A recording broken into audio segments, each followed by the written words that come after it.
Fahabangana lehibe ho an'ny firenena ny fahalasan'ny pasteur Richard André Manjato raha ny voalazan'ny professeur Ralson Roger izay anisan'ireo niara-niosina tamin'ny fondro fahavelony naneho ny heviny ihany koa ity mpikambana eo anivon'ny filan-kevitra ambony tetezam-bita ity mahakasika ny zava-misy eto amin'ny firenena indrindra taorian'ny fanambarana izay navoaka ny vondrona Europeana izay milaza ny apiato ny fanampiana amin'ny fanatanterahana ny fifidianana. Volaravavy Claude Rasolson mitondra ny andindinim-baovao eo amin'ny sariny Stéphane Razafimandemy.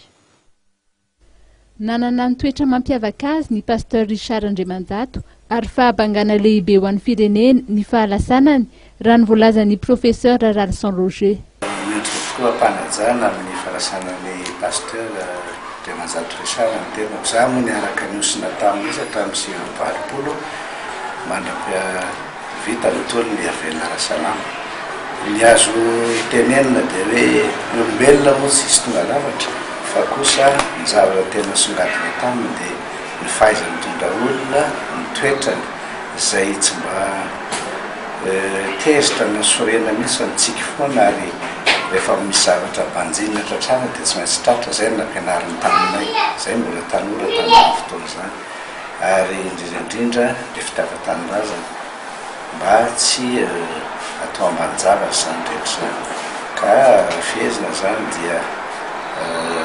reny tena atao hoe mpanao politika volavolaina atao anatin'ny politika hatramin'ny fahatanindroanika manara-pahalasana.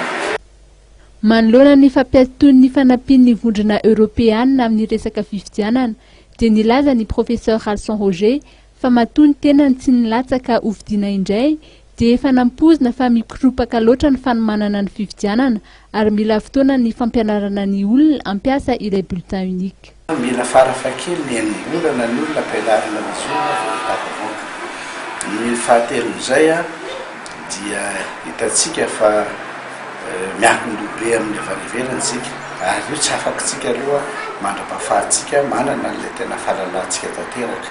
ka eo anatrehany zava-misy zany dia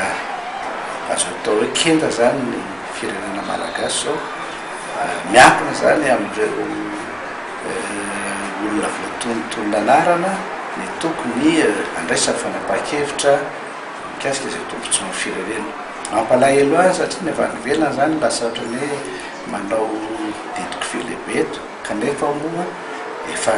miloboka ataotsika dia tsy afa-miala intsony aloha mandra-pa eo anatrehany zava-misy zany dia tsy izy telo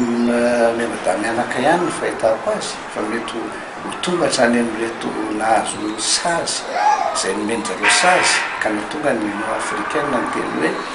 tsy anaika izay filolany. Manahy ty farany fa ho kivy ny vahoaka malagasy ary ho vitsy anisa ireo izay andray anjara amin'ny fifidianana.